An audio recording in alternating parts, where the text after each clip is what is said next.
night, ladies and gentlemen. Welcome once again to another LimeVibe live podcast. This Wednesday evening, I'm your host Yuri Kemp, the great one, and I'm going to be rolling solo again tonight because my co-host Kimberly Ramkalman from Trinidad, she's dealing with a family matter right now, and she wouldn't be able to attend this evening. But you've got me for the entire hour, so let's try to have some fun. Let's get right into it. So I hope all you guys are doing okay whenever you guys have a chance to listen to this.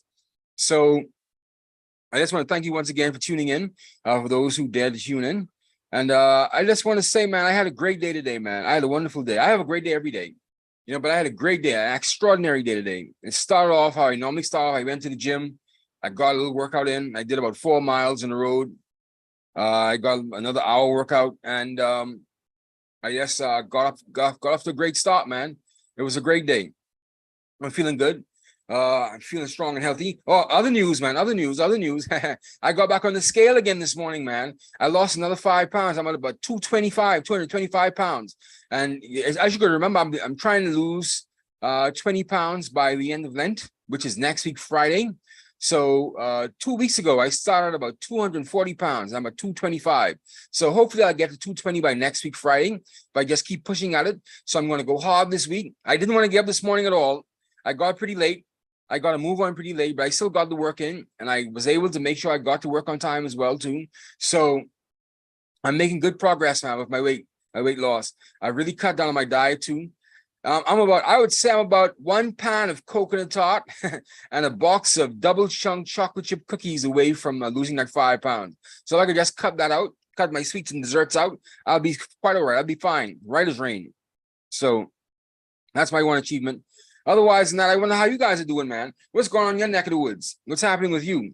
I see there's a lot of things happening around the region. Well, the first thing is that, we cover the Central American region as well. So we cover even countries like Colombia and Venezuela, Costa Rica, El Salvador.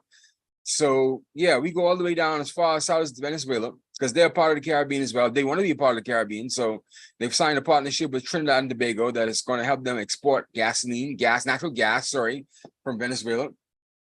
And just recently, the Venezuelan Minister for Energy, Tarek El Aissami, yeah, he resigned from his post on last week Monday. Under corruption charge by President Nicolas Maduro. Who would have thought that President Nicolas Maduro would be against corruption? So yeah, he resigned under a wave of corruption charges, and so that's pretty strange because you would think that the picture that they paint in Western media that Venezuela is this bastion of criminality and corruption, but here we have President Nicolas Maduro stamping down on corruption. So his minister Tarek El Aissami resigned last week Monday, and that's been circulating for a while. But it's just strange that it's now starting to get into the international air. That the international media is starting to pick it up now. Hey, this is significance in Venezuela, and what he has done, what President Nicolas Maduro has done, is that he has hired the former petroleum, the PVDSA, the petroleum company, the state petroleum company. He's hired the president of that to be the new oil minister. Let me get his name for you. New ministry, new minister. I saw his name. It's the newest Pedro Teixeira. Pedro Teixeira. I guess I'm pronouncing it right. Pedro Teixeira.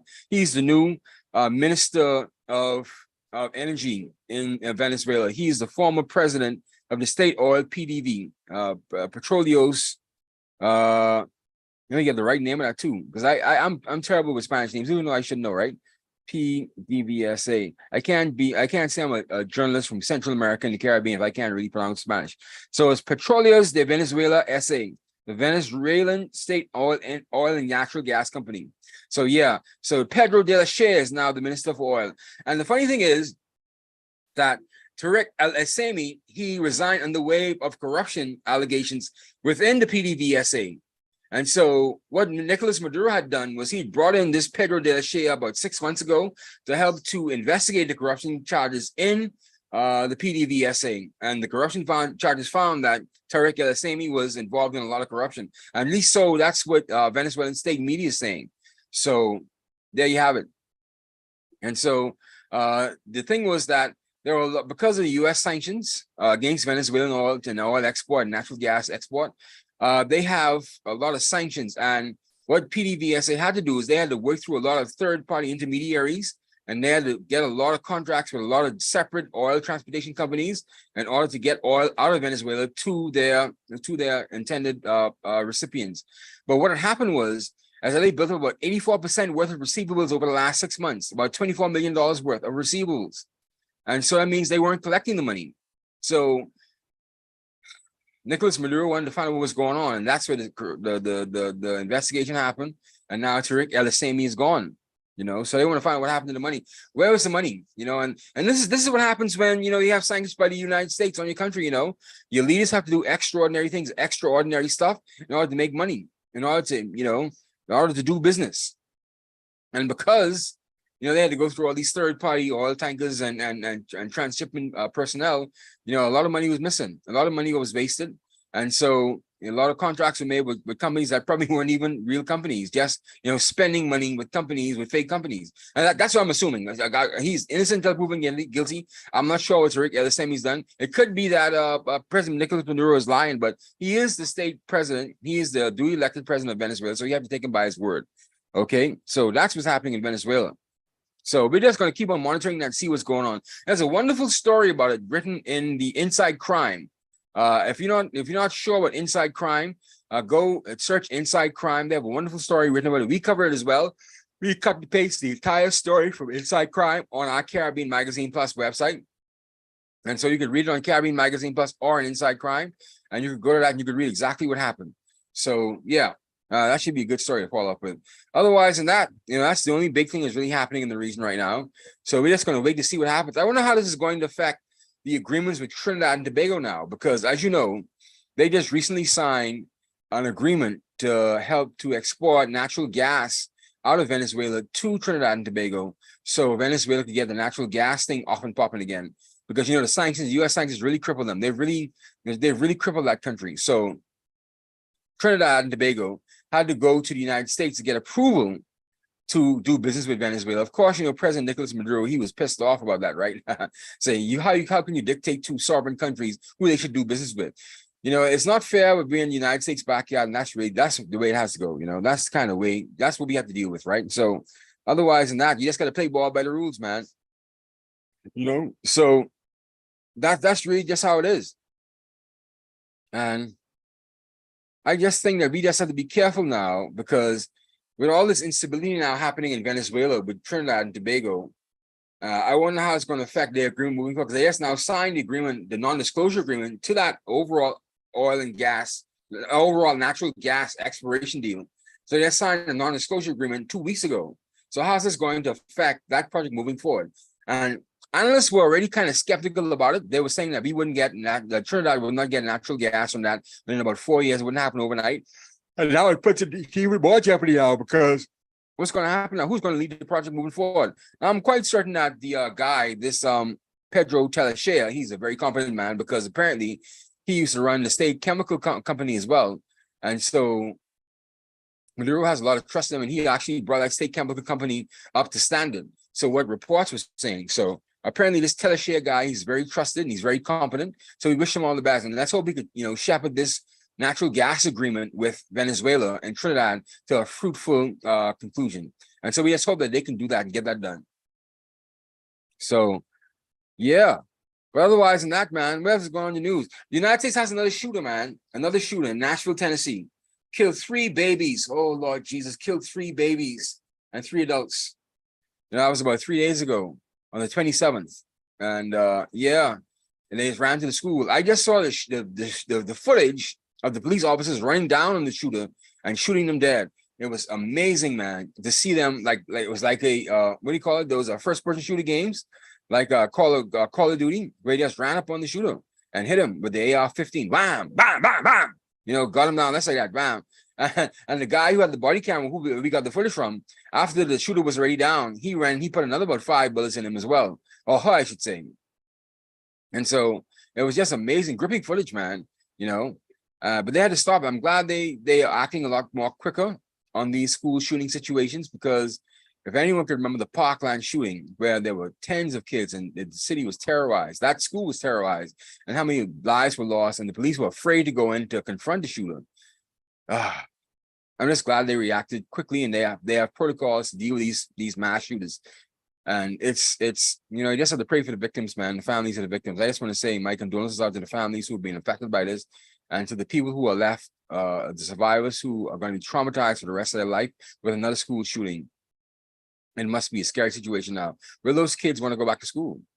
Will they want to go back to school, and will they be traumatized for the rest of their life? Of course, they'd be traumatized for the rest of their life. They survived the shooting, and they lost a friend, they lost a loved one. Some of the teachers and other school administrative staff, they lost colleagues, and those persons have also lost friends. And so we just have to be mindful that while we're looking at this on television, we can't divorce our emotions from the reality of the situation, that people's lives were lost, and there are a lot of people that are going to be hurt right now as a result of this. But I wrote on Caribbean Magazine Plus that I drew parallels with what's going on now, especially with the escalation now of school shootings in particular, where we move from the mass shooters, out in the open, and we move into the schools. And I'm drawing parallels with this now with biblical events that happen. Because remember when the killing of the innocents happened, when Jesus Christ was born, there were the killing of the innocents. And even before that, with Moses, and there were killing of the innocents in Egypt. That's how Moses, the great leader, was born. So I'm wondering now what the devil is doing. What is the devil up to? Who is he trying to stop from coming to fruition in this world? Who is he trying to stop?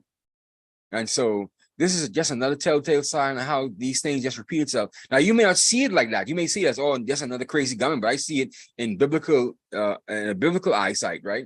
I see it in a different light. And so, yeah, we just have to be careful now how we're watching this thing moving forward, because it could be happen with anybody now. Actually, the young people and the next generation have been under assault since the 1970s, especially after Roe v. Wade really started to take root. And, women were getting abortions left, right, and center. The next generations were being, destroyed and killed right, left, and center. And so, we just have to be careful now how we're, treating these young people moving forward. We're not sure who we're getting out of the system, but God has a way. God has a plan. God will get his plan done. He will work his plan, and whoever he wants to be here will be here, and they will make an impactful statement on this world. I kid you not. And just watch. The God will always have his way. And so we must rest assured, but we just have to be mindful now that there's so much lives lost and too much people that are hurting right now, and these things, they take a toll on communities too, because after the Parkland shooting, the people in the area never really got over it. The people in that immediate area of that school in the Parkland never really got over it. They're still mourning every day. Every day they still mourn. I still see memorials up about the Parkland shooting, because that was the worst one, the heinous one since Columbine. I mean, they've had other shootings as well, but that Parkland shooting was the most heinous one and the most violent one since Columbine, at least the one that really stuck out in the minds of people worldwide, because, Columbine in Colorado happened I think it's about nearly 20 years ago now. And that was the first time where we had a school shooter, that's ransacked and rampaged a school. And that's the first time America really saw their young people, their young white men, for what they are. They are being uncared for, they're being unkempt, they're being unchecked for. And so they've grown topsy-turvy now. They've grown topsy, and now they're wreaking havoc on the society. They want to look at black men like me and my other brothers and sisters, but they really have to take account into, the white male and his mentality and how he feels disenfranchised from the United States. And so we just got to be careful, man. And we have to be mindful watching with these people, man. We just can't leave our brothers and sisters there to take care of themselves. We have to make sure that we care for each one another and make sure everyone has a chance to participate in this world. And in saying that, what are they going to do with their young white men? They know what they're doing to us. They know what they're doing to young black men. They're putting us in jail, right? And they're putting their foot on our necks, right? George Floyd and the other young men that are being assaulted and killed, Trayvon Martin, really kicked off this entire new wave of, assault on the young black man. So what were they doing with their young white men? They're leaving them just to shoot people right, left, and center. And this shooting in Nashville wasn't a white man, actually. This was a lesbian woman. This was a lesbian. Yeah, that's the funny thing. Let me get the name for you, right? Nashville shooter. She was trans. So the Nashville shooter's name was, let's see, Audrey Hale. Audrey Hale, the 28-year-old former student of the school that she attended, of Covenant School in Nashville, Tennessee. And so she was a former student there, 28-year-old, and decided to just do away with the entire school. And President Biden made some remarks that, the shooting may not have been religious in motive, but, when you look at all the parallels, but I spoke about earlier, you just have to say, I see it in biblical terms, man. I see it in biblical terms. It was a direct attack on, religion and God's people and the institutions that God has allowed to flourish for our benefit. And so Biden may look the other way, but I think it has stark biblical implications. It's just too obvious, man. Don't ignore these signs. It's too obvious. It is too obvious now, and especially against our young people as well. The young people, it's just too obvious now, and we just have to make sure that we take care of our young people a bit better, Otherwise than that, that's where we are. And, the COVID-19 is still trending as well. We haven't gotten over the COVID-19 fully as yet. People are still living in shock of how many people got sick and how close they were to death during the COVID-19, those who are still with us. And so you got to be mindful of that. And the, who put out a statement? The Council of the Americas, they put out 4 pillars now, what countries have to do in order to, move forward past the pandemic now. So they have to put in place several things, 4 pillars they laid out.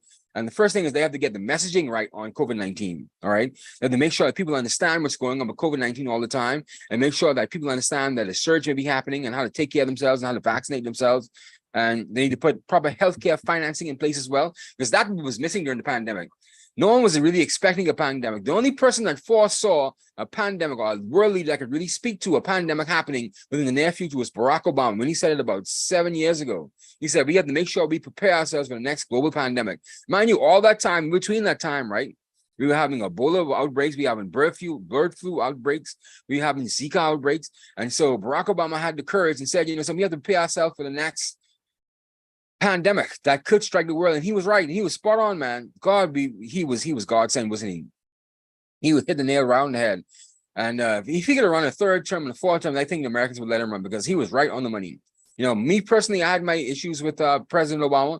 I'm not a Democrat or a socialist by any stretch of the imagination. Neither he isn't a socialist either, but some of the policies he was putting in place for the United States were leading it towards socialism.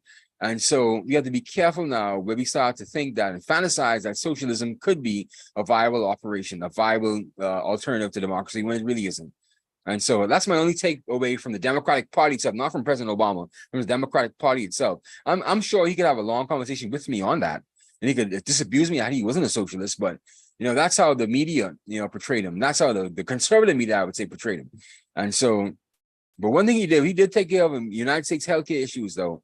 The United States had better healthcare with President Barack Obama. If he did not push through Obamacare, I don't know what would have happened under COVID-19, where people couldn't receive the care that they wanted. And, the hospitals were filling up with these COVID-19 patients. And so, he saw the long-term vision for the United States. And with that, Americans should be proud they had a first Black president like Barack Obama.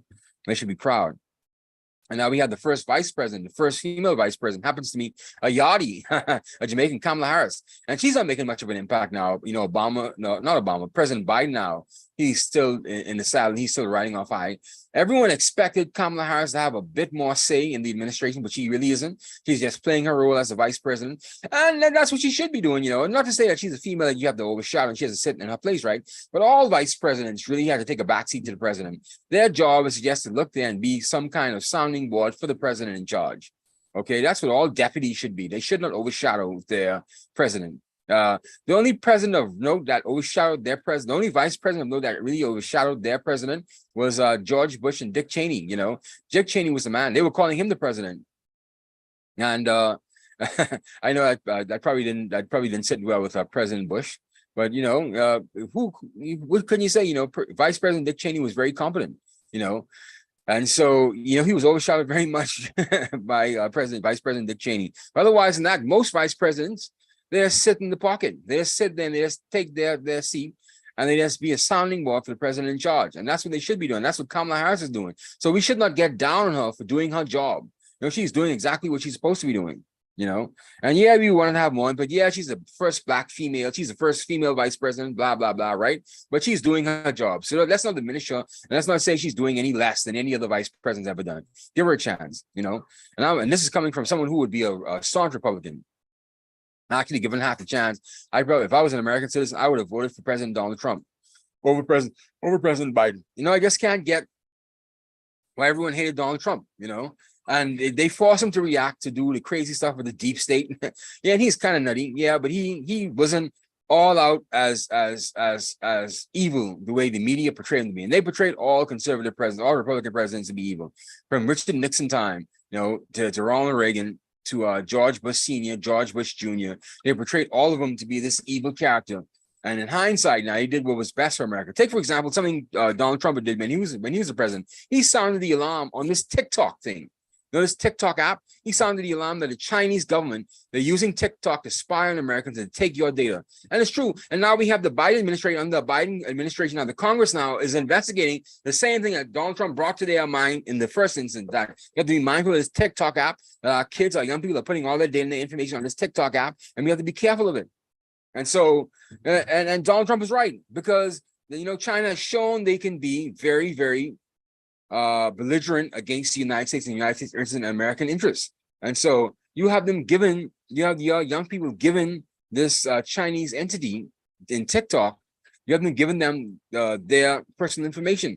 And this isn't something that Americans have done to themselves, because remember Mark Zuckerberg with Facebook, he was involved with Cambridge Analytica, well, 5-6 years ago, with regard to taking data and using it for their own nefarious means. Well, Cambridge Analytica was influencing the American election using Cambridge Analytica, and just storing a lot of people's data and information, you know, using them as guinea pigs to try to assess their emotional state and how they would perceive certain messaging from, you know, certain political messaging on Facebook and in the media.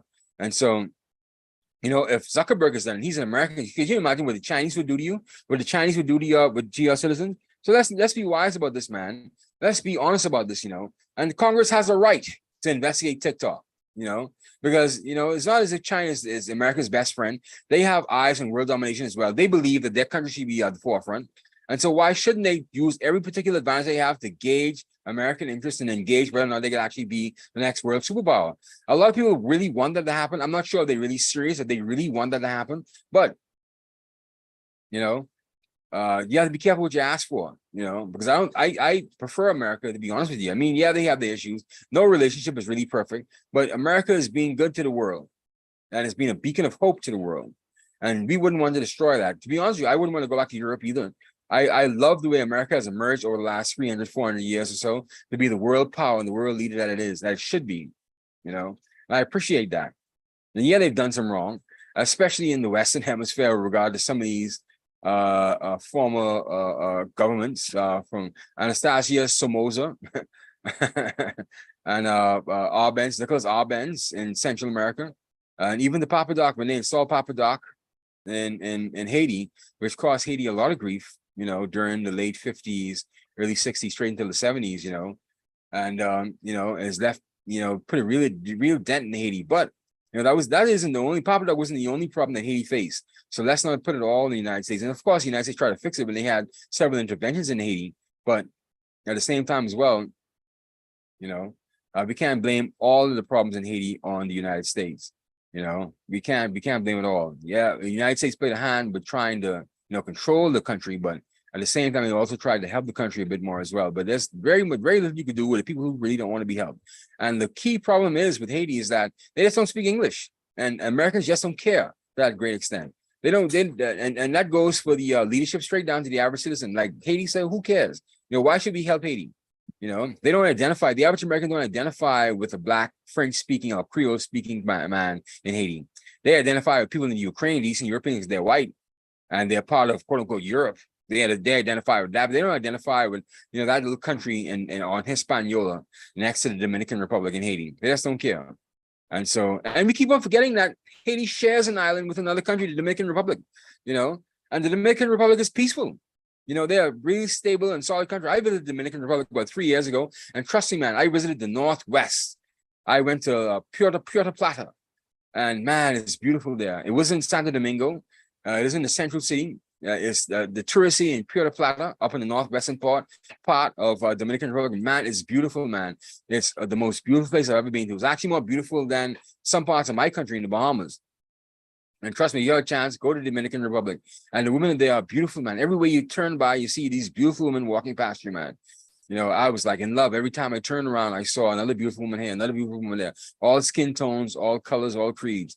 And they were beautiful, man. And I guess, you know, the guys were so used to seeing them. You know, I was just freaking out, you know, oh, there's another one there. And we're talking about short, dark, solid ones. We're talking about tall, slim ones. What do you call it? Red skin ones to mulatto ones to brown skin ones. They're just all over the place, man. The beautiful women, man. And so visit the Dominican Republic if you have a chance. So yeah, Haiti shares an island with the Dominican Republic. And the Dominican Republic don't seem as much fettered by what's happening in Haiti. You know, they have their borders secured. And yeah, you have a few Haitians slipping through the borders across the Dominican Republic, but they don't do it as much because they are treated really cruelly at that border. All right. And so, you know, Haiti has its own problems.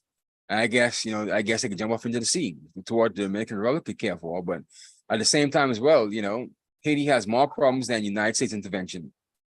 Or what the United States did to them.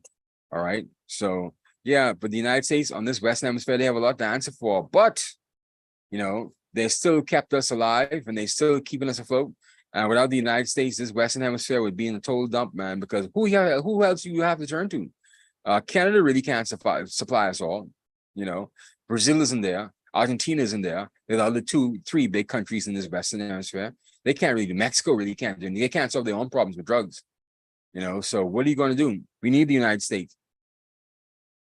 And in saying that, though, we have to make sure that we are America's best ally as well. You know, we have to make sure that we are on the side of the United States at every particular point in turn. We may not agree with everything, but we have to make sure that we support them in their initiatives because they are our real friends. And that we should not forget that. But so we strayed away from the COVID-19 pillars that the Council of America has really put down. And so, yeah, and messaging and healthcare financing. And they need to define the post-pandemic era. We need to put a more emphasis on how this post-pandemic era is going to look like. You know, how is healthcare going to look like now, 10 years down the road from now? What's going to happen if another pandemic happens? Because it could happen again. You know, remember the bubonic plague and the black plague? They happened within 50 to 100 years between each other. So it happened and one after the other and just kept on surging in Europe until they actually got a handle on it. And so we have to make sure that we prepare our healthcare systems for the next possible pandemic and make sure we keep people safe. And that goes specifically for the Caribbean as well, because we are cash strapped and we need help. We need help. We need help here because we just don't have the fiscal space to take care of all the extra hits and the externalities, they would say, that would happen to us during the course of the years that span on. We just don't have the fiscal headroom. We're too busy trying to feed our people here. And so we have to have strategic thinking and have to put things in place. And we have to work with the Ministry of Health, our respective Ministry of Health, to actually put in place systems that, you know, protect as many people as possible. Because I was here when COVID-19 really started to bear down, and the hospitals were filled. And we didn't have any bed space, man. I didn't realize how understaffed, undermanned, and under capacity our hospital was, you know, our healthcare system were. We had to put our clinics as additional bed space for people with COVID-19. We just didn't have the space. And so that's another situation as well. So we have governments now across the Caribbean now trying to find money to build new hospitals and new bed space. And that's good, you know. And we have to make sure the vaccines are in place in all these hospitals. That's good as well. And, you know, I'm not afraid to say it, man. You know, people are going to say, oh, no, you shouldn't force vaccines on people. I believe in a vaccine mandate. And while you shouldn't force on people, you should make it available for them. But I believe that young people should be vaccinated against all types of diseases before they go into school. And I believe that should be a part of the school curriculum. You shouldn't force adults who haven't had it, but you shouldn't force them. But if kids want to attend school, if they don't want to be contagious, they should be vaccinated. I believe this is what we should do for the next generation. I believe that should happen to keep everyone else safe.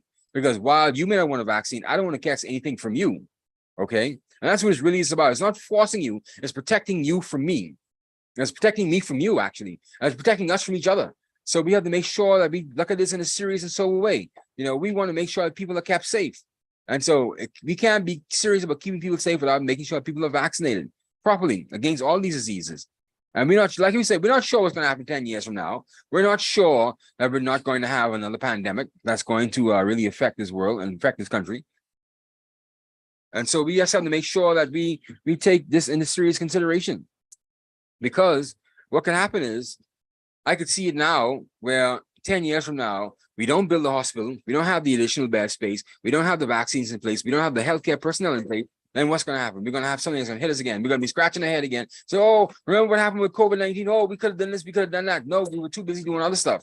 We did not take it serious. So let's hope we could get our minds right and get these things put in place. So the Council of Americans is rightfully in this panel that they had in Panama.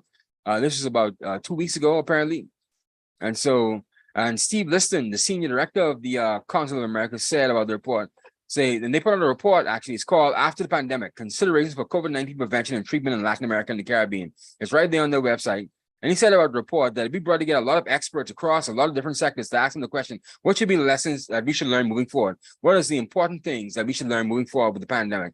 And all the literature I've read over the past 4 months, I would say, about COVID-19. Now, the key thing is messaging, making sure people understand what's going on with COVID-19 on a daily basis, making sure that the communication channels are open. And it's not just through the media, it's through the government systems as well, making sure that the proper information is out there. So people like me, we could regurgitate that for the people who depend on us for our information, who depend on us as a medium, as a first source of contact, a first point of contact for people who need the information from people like us. We have to make sure that we understand what's going on. So messaging was in key. And I saw it happening with COVID-19 across the region, where people just weren't understanding. Wear your mask, sanitize your hands, make sure you stand 6 feet apart. They just weren't understanding that.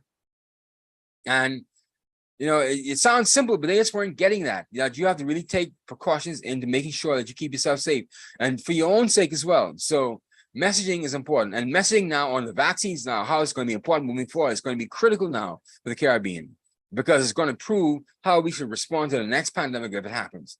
And so we have to take that into consideration. So yeah, go on the Council of America's website and you could download their report after the pandemic. It's a kind of a short read. It's not a 100-page document, but it's a kind of a technical read. So you really have to really put on your mind, right? You got to get your mind, or put on your thinking cap, to really sift through all the data and the information that they're telling you, And so messaging and healthcare financing were two big things I took away from that.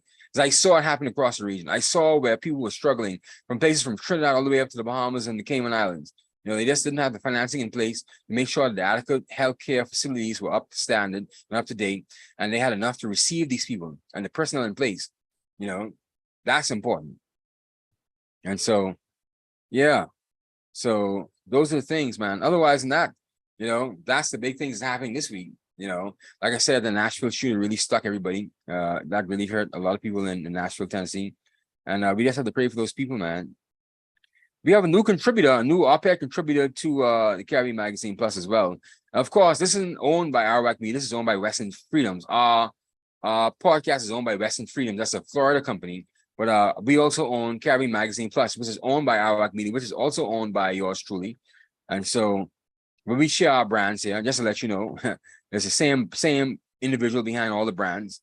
And so Kapil Bassoon now, he's writing about what's going on with the president of Trinidad, Kangaloo, and Miss Anna George have really destroyed parliamentary democracy and in the guise of neutrality inside Trinidad and Tobago. If you go to our Caribbean Magazine Plus, you'll see the op-ed. And really and truly, he's complaining how both these people, they were part of the Trinidadian Parliament, and they were supposed to be impartial members of the Trinidadian Parliament, and they were appointed by the PNM government to be, Kangaloo is Christine Kangaloo. She was appointed as the next president, the sitting president now of Trinidad and Tobago, and she's supposed to be impartial. I don't know why people are so stunned by this. These positions. Well, first of all, the president of Trinidad, just like the governor generals and the rest of the other Commonwealth Caribbean countries, they are positions of sinecure. They don't really have any power, and so she's gone there to have a vacation, really. So what are you all upset about? What are you mad about? I don't understand it. While I don't, he could write what he wants inside, and I'll publish it, but otherwise, I just don't understand. And so what? She was a former PNM supporter, and so what? She came across as supposedly someone who's impartial. She was appointed by Keith Rowley, and she's the president of Trinidad and Tobago now. Deal with it. And that doesn't mean she wouldn't be able to serve impartially. That doesn't mean that at all. And I think you're putting too much emphasis on this position of president inside Trinidad and Tobago. It's a position of sinecure. It has no power. They do nothing besides from just rubber stamp whatever President Rowley, Prime Minister Rowley said. They are rubber stamp. That's like the Governor General in the Bahamas. just like the president probably now Barbados as well, just like the governor general in Jamaica, they are rubber stamps for the prime minister. They have no power. So you're crying about nothing, really. You're really crying about nothing. And but we understand what goes on in Trinidad and Tobago, right? They have some issues in between. They have real political divides. You think your country has political divides? Trinidad and Tobago has deep political divides, and it goes on race to a large degree as well. I know Kimberly would probably disagree with me, right? Because she believes that the UNC could probably do no wrong, right? But otherwise than that, I can see it as an impartial arbiter sitting and watching the politics in between. And it really goes on racial line. And nothing is more clear and more crisp and bring that point forward too, as then with regard to this issue now, Christine Kangaloo being appointed president of Trinidad and Tobago, because you have the people on the UNC side now who tend to be more Indian, they're up in arms because they made this appointment with Christine Kangaloo, and it's purely racist politics. That's really what it is. And Raleigh does the same thing as well. And so they really have to bring this temperature down in Trinidad and Tobago. Another issue happened in Trinidad and Tobago. We spoke about this earlier as well, about 2 weeks ago, where the charges against the former prime minister of Trinidad and Tobago, Basilio Pandey, is being dropped with his corruption charges, where he got kickbacks from the Piarco Airport saga. All right. And there's a recent Privy Council ruling that came out as well that rejected the Court of Appeals earlier ruling that the chief magistrate was biased and pushing the case forward for corruption on Basilio Pandey. And so the Privy Council in the United Kingdom, they rejected the case. They overturned the Court of Appeal ruling that the chief magistrate in Trinidad and Tobago back in 2007, 2008 was biased when he pushed the case forward for Basilio Pandey being charged with corruption on the Piarco Airport situation. And they rejected that. And I think that's the right call, because they couldn't find, but you have to find whether or not someone has a real likelihood of being biased and there's a real danger of being biased. And the Privy Council said there's no danger. The charges were far-fetched. They were far-flung. The opponents, or I would say Basilio Pandey's lawyers, were claiming that because the chief magistrate had this relationship with the attorney general at the time, and that the chief magistrate could be influenced by the chief justice as well, that influenced that chief magistrate into making sure the charges against Basilio Pandey was brought forward on corruption. So they wanted the case thrown out on that merit. But the Privy Council found in that ruling, if you go to the ruling and you see James Henry versus the Attorney General of Trinidad and Tobago and others, you would see that the UK Privy Council said that the timelines in between that Basilio Pandey's lawyers were saying that the chief magistrate could have been influenced by the Attorney General and the Chief Justice. They were far in between. That had been the Chief Justice, the Chief Magistrate actually had to rule on whether or not Basilio Pandey should stand trial for the corruption scandal. So the timelines were off, and so there wasn't a real likelihood that the Chief Magistrate was influenced by the Attorney General or the Chief Magistrate in any event. And I really like the UK Privy Council because they really show you how impartial they are and how righteous they are in their ruling. So that was a critical case that I'm glad they moved past. And of course, now under the Raleigh administration now, they're dropping the charges on Basilio Pandey. They say the DPP dropped the charges on Basilio Pandey because there's not a real likelihood that there would be a successful, prosecution of Basilio Pandey. And I think that's the right thing to do anyway, because I really get kind of queasy when you have, governments going after former political opponents. Yeah, not everybody was a choir boy, unless there was some real egregious corruption, which I don't think there was. I don't think there's a real case to say that Basilio Pandey was a real corrupt individual and he served as Prime Minister of Trinidad and Tobago. And yeah, Patrick Manning came and he made sure that he investigated the corruption charges against Basilio Pandey. God rest Patrick Manning's soul, as he died about 5 years ago, right? But in saying that, I really don't like to see it happen with any form of official, any form of political official, because that's when your country starts to lead into this slope now where we're having these political retribution every 5 years, every term now. If the new party wins, they go after the other people, and the ante is being upped and raised every particular year, every particular election year, and you don't want that to happen because there's going to be instability. And like how you have now with this case now, Christine Kangaloo being appointed president, you're going to have people really starting to up the ante, really getting upset about every particular thing that you do.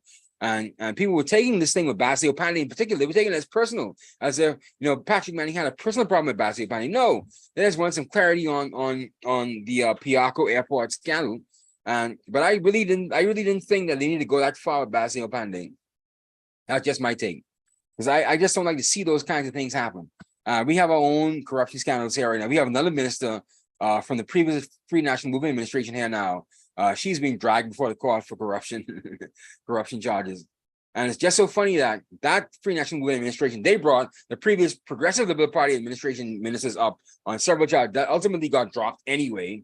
Because it's not you have to prove this corruption, you have to actually go through court, and it's hard to prove that against a government minister because they have executive power to make these decisions anyways. How are you going to prove that? How are you going to prove someone was corrupt? How are you going to prove that they actually got kicked back to do what they said they were going to do? And then that's just the technical legal point of it all. You have to go through all the political point of it all, because how do you look now going after these people after you already won office? You're going after these people. And so now, that Progressive Liberal Party, they went through their particular trial by fire when the former Free National Movement government, they put several of their ministers up for corruption investigation charges, right? And so now you have the Progressive Liberal Party back again. Now they won the election 2 years ago. And so now they're back in parliament. They're putting other former officials and members of parliament, actually, along with the former member of parliament that's going for corruption charges now, a female, Miss Leni Chirol. She's being charged before the courts now for corruption. We have a sitting MP in the Free National Movement, that this sitting Progressive Liberal Party government, they put forward on corruption charges. And he's going through his corruption trial right now. I think his case goes to court next month sometime. And so, he's a sitting MP and he's writing it out. And we wish him all the best. But I just don't like to see these kinds of things. So Trinidad and Tobago is not alone with this, political retribution that seeped into the culture now. And everyone wants to see these things happen to these former ministers. But we have to be careful now that we're not going into all this retribution, because it could backfire on you, because at one time you could be the government, next minute you could be out. So I just want to be mindful of all that. So I'm glad that DPP and Trinidad and Tobago, they dropped the charges against Paseo Pandey, because they probably weren't going to get a conviction anyway. It's been long gone. People have forgotten about it. I don't think that the PNM supporters are that hard up about it. Raleigh's been treating them good. They've been getting their contracts.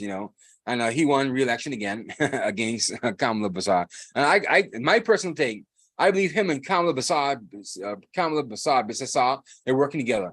I believe Kamala Basad is a straw woman. I don't believe she's set there to do anything besides from just make Keith Raleigh look good. I don't think she wants government. I just think she's there to make Raleigh. I think they're working together, to be honest with you. I could be wrong. I could be wrong, but I believe that we take this politics too serious with some of these people, and these people are just human beings. And Kamala Basad, Professor, may just want to actually cover her own tail from her own administration. And so she may be working with Raleigh, because there's no way she could be that politically inept and not want to really try to make a go at winning office. And what's striking me as well is that she keeps on winning the leadership position in the UNC. Like, they can't get rid of her. This is going to be a third time now that she's failed at winning an election against Keith Raleigh. She lost the government to Keith Raleigh. She lost the first re-election. Now she lost the third one. So what's going to happen now? When are they going to get rid of her? When are they going to get rid of her, man? Because she can't win, and she may not want to win. That's my thing. She may not want to win. And so when is the UNC going to get themselves together and find a new political leader for that party? Because democracy can't thrive on things like this. We need a proper winning democracy, a proper working and functioning democracy. And it can't win when you have straw people in charge of your political parties, because you're just going to have one kangaroo situation after the other. Take what happened in Grenada. It was obvious Nazim Burke did not want to be Keith Mitchell. It's obvious that he didn't want to win the election. And so I'm glad that the NDC, the National Democratic Congress, they got rid of him, even though he was threatening to come back. I'm glad the cooler heads prevailed, and they went through several leadership changes before they found the new Prime Minister, Daikon Mitchell, who apparently is no relation to the former Prime Minister of Grenada, Keith Mitchell, who is a good friend of mine as well, who I speak to every now and then. I have to call Keith Mitchell to see what's going on with him, right? And so Dr. Mitchell, I should say. I don't call him Keith. He's older than my father, Dr. Mitchell. And so, yeah. And it's obvious Nazim Burke did not want to be Dr. Keith Mitchell. It's obvious he was a straw man. It's obvious that he had his own issues when he was the former Minister for Finance under the previous NDC government that he was involved with, right? And he did not want to be Keith Mitchell, Dr. Mitchell. That was obvious. He was not campaigning at all. And, Dr. Mitchell just had his number and just beat him soundly. And they won a second landslide in a row. So, these things are funny, man. You got to be careful of these politicians, We are up and down the streets fighting against these people. These people are friends. They share interests and they cover each other's backs because they are very intelligent people. They have interests in businesses.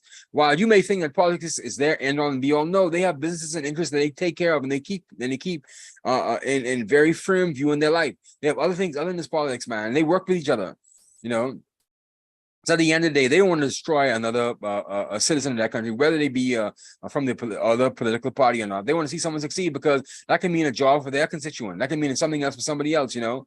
And with our small countries, we have to support everybody. We can't go at our throats every particular moment we have. That's why Trinidad has to be careful, and the Bahamas has to be careful now when they have these political retribution cases against their ministers, their former ministers, because we don't want that. The countries are as small as they are. We need all hands on deck. We need everybody participating, man. So we have to be mindful of that. And that's real serious, man. You know, I know I'm going on a rant, right? But I normally rant when I'm by myself. I just hope Kim's okay, you know, because she's taking care of her husband. Apparently, Kerry is sick again. And I don't want to talk his business. I'm not sure what's happening, but he's not feeling well. And so he had to be rushed to the hospital. And so Kim was with her husband. So I can't really take away from her husband, even though she's my girlfriend every Monday, Wednesday, and Friday, right? But I can do this by myself every now and then. I could do a solo show. And the next time I'm going to plan in advance. The next time she can't make it, I'm probably going to get another call-in person here with me as well. So I can sit through this, right? I'll put someone else on standby. How about that? But we're having fun though. So tomorrow, I'm probably going to do exactly what I want to do again. I'm probably going to, you know, get up like around, let's say 4 o'clock, get up and get my morning run, you know, get my exercise, pump some iron. I'm also going to get back into the boxing gym again. You know, I said this about 2 weeks ago as well. I'm going to get back into boxing as well because I find that burns as much calories as anything else because it's a full body workout from legs to shoulder, heads, knees, and toes. I guess a good workout for you. So I'm going to get involved in that again as well. And so I'm going to get paid for my membership. Yeah, I'm going to do that so I get that full body workout. You know, I'm going to get back into it. I love the fight game. It makes me feel like a man. You know. When you spar, when you get into a fight, it makes you feel like a man. And I see what Andrew Tate has been saying. You know, it makes you feel strong. It challenges you. Every man should fight. Every man should fight. Every real man should fight, I believe. Because it really challenges you. It really sets you apart from all the other weaklings out there. Yeah, you could pump iron. You could lift weights as much as you want. You could run as much as you want. But what are you going to do when someone tries to attack you? What are you going to do when you're placed in a life or death situation? What are you going to do when you're placed with a man against you that's hell-bent on making sure that he rearranges your face? What are you going to do? Pumping iron can't do that for you. You know, running can't do that for you. You know, you have to be able to get in there. You have to engage. You have to stand in the park. You got to fight. You got to face your fears. And so I'm going to have a second go at it sometime soon. When I start doing it again, you probably see the marks on my faces. But here's the thing. When I used to spar about 15 years ago, I never used to have any marks on my face. I never used to get bruised and busted up. I never used to come up with any scars or anything like that. I never had a black eye. I never was knocked out, never was down. I'm strong. I'm a strong specimen, man. You know, I'm a strong specimen, so I can take the chafing. So I'm going to get back into it and see what's happening. That's my life. You know, I had a fun life. I'm not going to tell you, I had a fun life, man. I did a lot of things in my life. I didn't do a lot of wild stuff, you know, like a lot of going up and down, a lot of whoring. I didn't do a lot of whoring in my life. I had fun with my friends, but I'm pretty reserved in terms of who I let around me sexually, you know, but otherwise, I had a fun life, man. I traveled the world. I went to Taiwan, China, South Korea, Dominican Republic, Barbados, United States, London, France. And I've seen a good part of the world. I want to do even more. So hopefully if I keep my body healthy, I'll be able to do a lot more stuff. And God will put me back on the road again. So yeah, I'm really enjoying this life, man. I'm not where I really want to be, but I'm enjoying as much as I could, you know. So I know how it is to be down. I know how it is to be depressed. I know how it is to be when nobody really wants you around them. You can't find love. You can't find a job. You can't find anybody that wants to help you. There's nobody to turn to. There's nobody to turn to.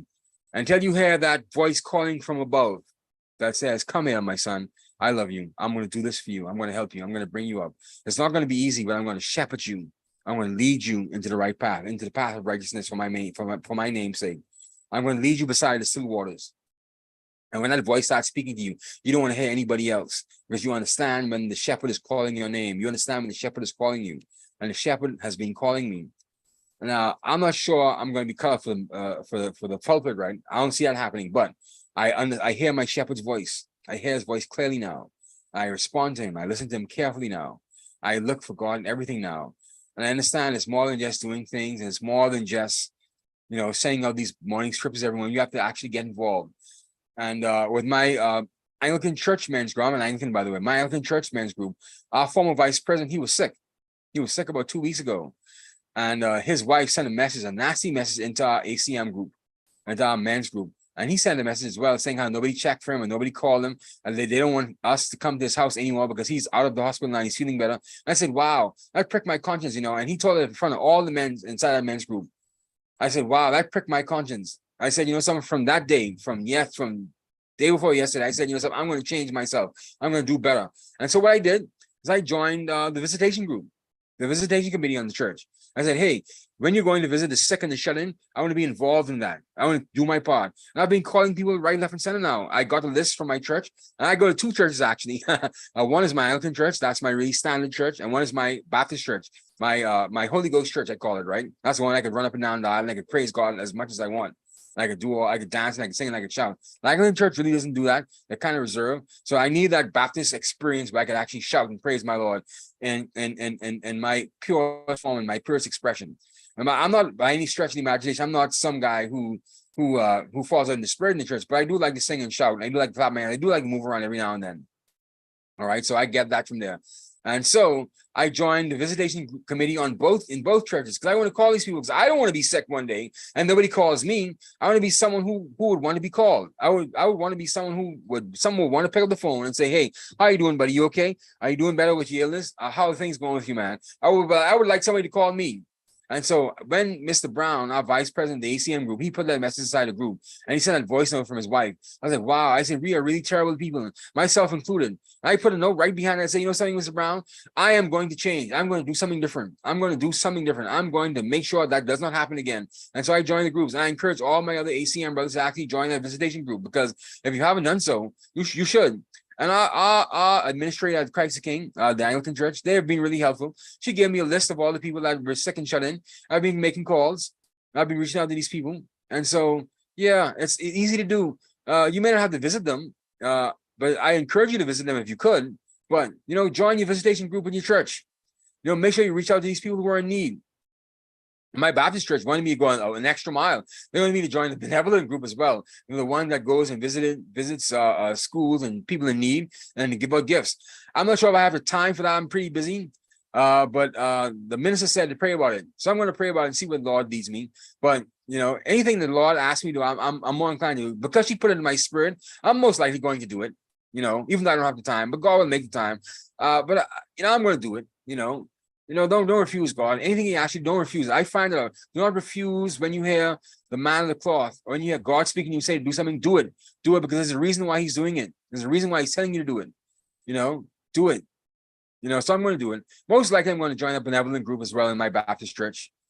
And I probably wouldn't have the time to do a lot of the stuff, but he's going to make the time. He's going to make provisions for me to get it done, because it's going to be in his will, in his time, and what he wants me to do. I find that doing it just makes my life more simple, I put in that effort for God. I put in that effort for my Savior, Lord Jesus Christ. Look what he did for me. He died on the cross for me. The very least I can do is make a few phone calls to some people who are sick and shut in. The very least I can do is lift a few boxes to carry some food parcels to people who need it. That's the least I can do. That's the very least I can do. All right. These things, when you really put it in the frame and the totality of things and the grand scheme of things, these are the least you can do to help out. And I have to really ratchet up my help anyway, because I was getting stale in my routine as being a Christian. I'll admit it to you. Every morning I read the scriptures and I share with my WhatsApp group. I share with my friends and family. But it's a lot more than just, sharing these scriptures, man. You have to get involved. When Mr. Brown put that inside our ACM group, our men's group, I was like, wow, I can't believe how shallow and how weak I am. I can't believe how shallow and how weak all of us really were. And he said, all of you guys, all you want is title. You want to go to these funerals with your ACM uniform on. Let's say that you're a part of the church and you want these titles, and you're Mr. President, Mr. Vice President, this, or you're on the board here and you're on the board there, but you aren't really checking for the living. And that hit me. That hit me deep, man. I was really ashamed, and it pricked my soul to really call me to action. I'm not trying to make myself to be like I'm self-righteous or anything, like I'm on a pedestal, but no, it really hit me, man. You gotta do more. And when you do more for God, you can't go wrong. He'll do more for you. I've proven this. I've proven this time and time again. I've proven this. When you do more for God, he'll do more for you. Put yourself a part of that. I'm really getting a lot deeper into these things as well. And put no one above him. Put no one above him. Please, for God's sake, don't put no one above him, because no one is above God. No one is above you. Put no one above yourself and above God, because at the end of the day, we are a reflection of him. And so you can't put the flesh ahead of what your inner spirituality should be saying to you. Don't put anyone else above you and your God. Don't put anyone up against you and your God. And so that's my Christian rant for the night. You know something? I have to engage with the Muslim community here in the Caribbean because we have a sizable population in Trinidad and Tobago and a sizable population in Barbados as well. And throughout the Caribbean, they're not significant in the Bahamas, but other Caribbean countries, they have Muslims and they are part of the Abrahamic religion. So I have to get an imam from Trinidad and Tobago to come and talk to us and see what's going on, how they see faith and how they see God, Allah, because it's the same God. We just worship it in different ways. And God is he does things in amazing ways. I believe in the Lord Jesus Christ, my savior. He died on the cross for me. The others believe in the Prophet Muhammad. Our Jewish brothers and sisters, they believe that their Messiah is still to come. And that's fair enough to them. Our Jewish brothers and sisters, they are the patriarchs of the faith, of the Abrahamic faith. They introduced it to us. They allowed us to participate in it through Jesus Christ. And so, yeah, we have to just take them a little into consideration that they're all here. I mean, you should speak to all of them, man. I want to go to a mosque, and I actually want to go to Friday morning prayers inside a mosque. I want to see what it's like. I want to kneel down in front of God, Allah, and I want to give my prayers to Him. But Jesus Christ would be first and foremost in my heart, But I want to see how they worship my God, or our God, I want to see how they do it. I want to experience what they experience. Not that I'm going to transfer anything, but I just have a respect for them and how they worship our God. Once they recognize God the Father, Jehovah Jireh, once they recognize Jehovah Jireh as the supreme being, the supreme God, they're cool in my books because they're all brothers and sisters. They just worship in a different way. Once they're not worshiping some eight-leg man or woman or some fat man or woman in Buddha or whatever it is, right? Christianity is really where it's at for me, but otherwise, not. If they recognize the God of Abraham, they're cool with me. And we shouldn't be demonizing our Muslim brothers and sisters anyway. I remember in 9/11, we demonized them like they were some separate sect, like they were different, anything different. Yeah, they have a different view, and yeah, they have jihadists, some crazy lunatics, but Islam is a religion of peace, and they are warped. Some of them do get warped with their I would say their conservative look on religion, but they are still our brothers and sisters. They still follow the God of Abraham. And so we should not let that taint the entire religion of Islam. I know we have to be respectful of our brothers and sisters. We have to engage the central brothers and sisters of Islam who really see things in a different way. And and I was going just like that, I was okay tonight. I ranted and raved like how I normally do, right? Because Kim isn't here. So I got to do what I have to do. And the show must go on, because it's going to really come to a point where if I can't do this by myself, I shouldn't be in this business anyway. I really should be able to talk for an hour to you guys out there. And whoever sees this later on, to be able to say, hey, what was Yori saying on the other night right now, right? I have to incorporate a lot more jokes. I probably got to get a joke writer for me. Like I give you some real good nuggets.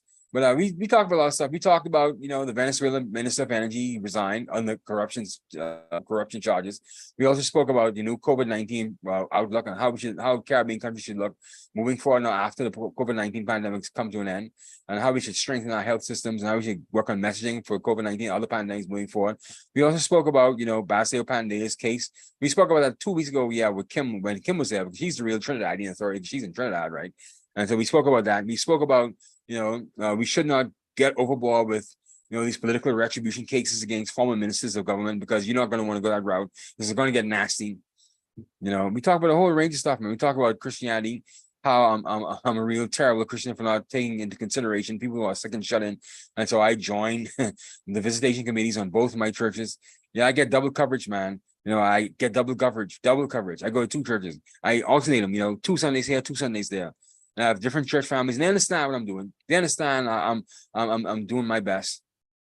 I should really pick one and really stick with it, but I don't know which one to pick. I love them both, and God's in there, all of them. I love the structure of the Anglican Church, but I also like the charismatic nature of the Baptist Church.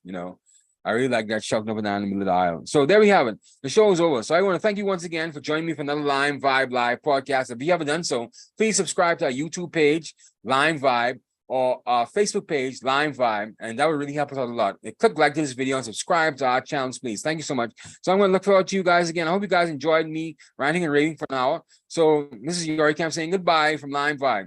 So tune in to us again. I'll see you again on Friday. Hopefully Kim will be back and she will tell us exactly what happened, and we'll see each other. So have a good night. Bye.